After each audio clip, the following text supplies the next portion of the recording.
अस्सलाम वालेकुम, मैं हूं शाहिद इकबाल और आप देख रहे हैं द रियल वर्ल्ड। फौकियत की ख्वाहिश इंसान के खमीर में गूंथी जा चुकी है। अब ये फौकियत उसे कब, कहां, कैसे और किन पर हासिल होगी और किस बुनियाद पर होगी या नहीं, ये सब किस्मत का खेल है।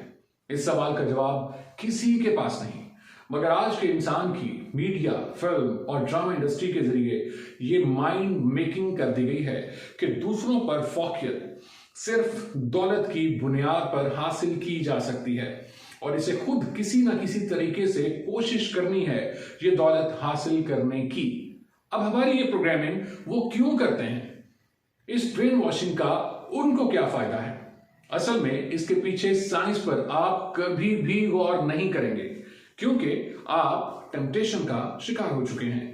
आपको बिगड़े नवाब की बड़ी हवेली, बड़ी गाड़ी, बड़े बंगले, बड़ी सल्तनत, खादमों की बड़ी फौज चाहिए और जल्द अज जल्द चाहिए, कुछ करके, किसी भी तरह, किसी भी कीमत पर चाहिए, क्योंकि आपने अपनी फौकियत के एहसास को तस्कीन पहुंचानी है।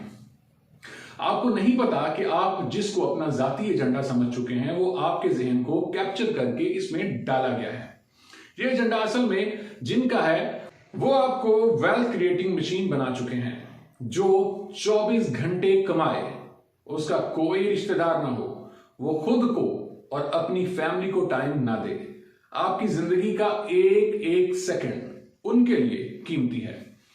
वो आपको बेहिस, बेमुरव्वत, मतलबी, बदलिहाज, लालची और सफाक बना चुके हैं। आपका खून सफेद हो चुका है।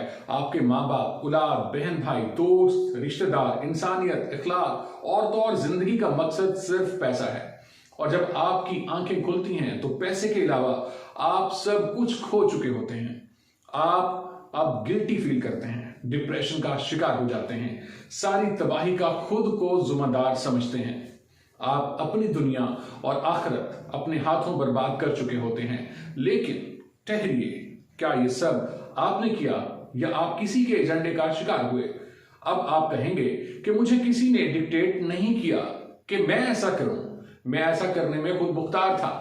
नहीं, असल में आप गुलाम थे इस एजेंडे का, जो सजेशन के जरिए आपके दिमाग में जहर की तरह डाला गया। अब इंसानी नेचर को समझें।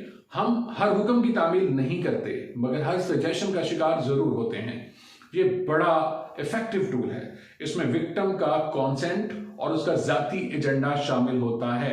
वो अपने दिमाग में इंजेक्टेड एजेंडे को अपनी खातिर पूरा करते करते किसी के एजेंडे के लिए अपना सब कुछ भस्म कर लेता है।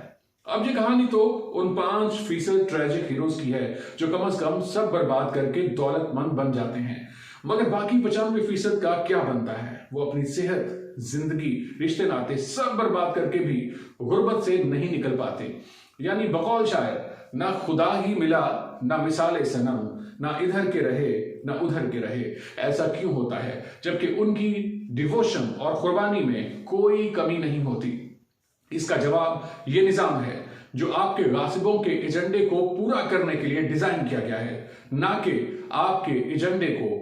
आपको तो मैनिपुलेट किया गया है, टेम्पटेशन दी गई है, आपको ट्रक की बत्ती के पीछे लगाया गया है।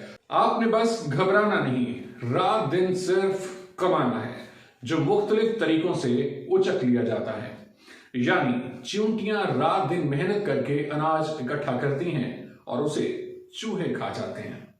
आप जितनी मेहनत करते हैं उतनी ही मंजिल दूर होती चली जाती है। आप सिर्फ एक शराब के पीछे भाग रहे हैं। हर लालची का यही अंजाम होता है।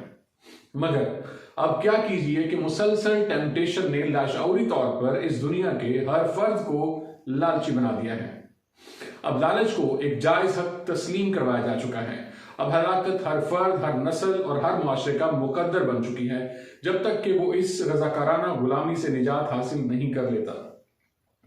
पहले गुलामों पर जुल्म करके सख्ती से काम लिया जाता था, नतीजे में बगावत का डर और आउटपुट भी सिफर रहता था। अब सख्ती की जगह टेम्पटेशन और सजेशन ने ले ली और सजा की जगह अवार्ड और रिवॉर्ड ने ले ली है, और नतीजा 100% निकला है।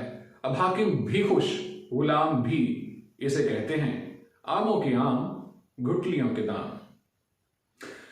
अब जानते हैं कि एजेंडा साजों का इसके पीछे क्या मफाद है, क्यों उन्होंने इंसानी मुआशरे को बेहिस, लालची और जहरीला कर दिया है। असल में उनको अपनी अनारकी को कायम रखने के लिए लामहदूद ताकत और उसके लिए लामहदूद पैसा चाहिए।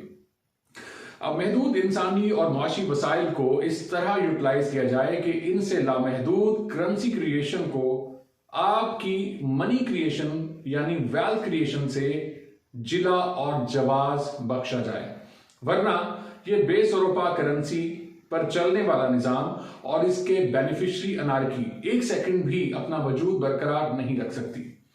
लिहाजा आप अपने हाकिमों की सदा हाकमियत और अपनी दायमी गुलामी के लिए हर तरह की कुर्बानी देकर इस दार फानी से रुखसत हो जाते हैं। ऐसा क्यों है? आपको नॉन स्टॉपेबल प्लेयर दी जाती है, आपको इसकी लत लग चुकी है। आपने इस प्लेयर की खातिर अपनी आजादी का सौदा कर लिया है, क्योंकि आपको तल्ख हकीकत से एस्केप चाहिए, ये जाने बगैर कि इस सौदे का अंजाम क्या होगा।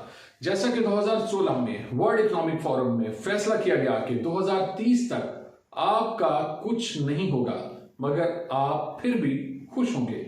इसे दी ग्रेट रीसेट का नाम दिया गया है और इसमें बुनियादी तौर पर ग्लोबल इकोनॉमी को रीस्ट्रक्चर करने का अज़्म किया गया है। और इसके मुताबिक अब ना प्रॉपर्टी आपकी, ना दौलत आपकी, ना जिस्म आपका, ना रूह आपकी, ना सोच आपकी, ना ख्वाहिश आपकी, ना मजहब आपका, ना जिंदगी आपकी, मगर अहमकों की जन्नत जरूर आपकी होगी।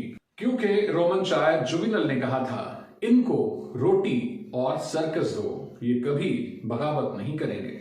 और आखिर में किसी ने क्या खूब कहा था कि दुनिया को जन्नत बनाने की कोशिश इसको जहन्नुम बना देती है। लिहाजा खुशी पर आजादी को फौकियत दें, क्योंकि कोई माँ किसी को गुलाम पैदा नहीं करती। अल्लाह ताला के निज़ाम को समझें, कनात पसंदी और सादगी इख्तियार करें। पैसे को नहीं, रिश्तों को अहमियत दें। अपनी जिंदगी के असल मकसद को समझें और खुद को हलाकत में मत डालें। जैसा कि कुरान मजीद में अल्लाह ताला का इरशाद है कि और उसकी आरजू ना करो जिससे अल्लाह ने तुम में एक को दूसरे पर बढ़ाई दी। अगर बढ़ाई हासिल करनी है तो हदीस के मुताबिक तकवा और परहेजगारी में हासिल करें, क्योंकि ये फौकियत उसको नसीब होती है जिसमें इंसानियत हो, जो दूसरों के लिए मुफीद हो, जो अपनी जात की नफी करना जानता हो, जो खुद पर दूसरों को फौकियत देता हो। अल्लाह की मदद आपके साथ होगी। खुदा के निजाम को चैलेंज ना करें। मालो दौलत और रुतबे में सब पर फौकियत की तमन्ना आपको इंसानियत के रुतबे से भी गिरा देगी, क्योंकि ये आपको खुद गर्ज और सफाक बना देगी। और बकौल कुरान आप जमीन पर बदतर जानवरों से भी बदतरीन हो जाएंगे और खुदा आपका अंजाम जालिमों के हाथ में दे देगा, जैसे कि आज दुनिया का निजाम जालिमों के हवाले है। अल्लाह पाक हम सबको फहमो फरासत और हदायत नसीब फरमाए। आमीन।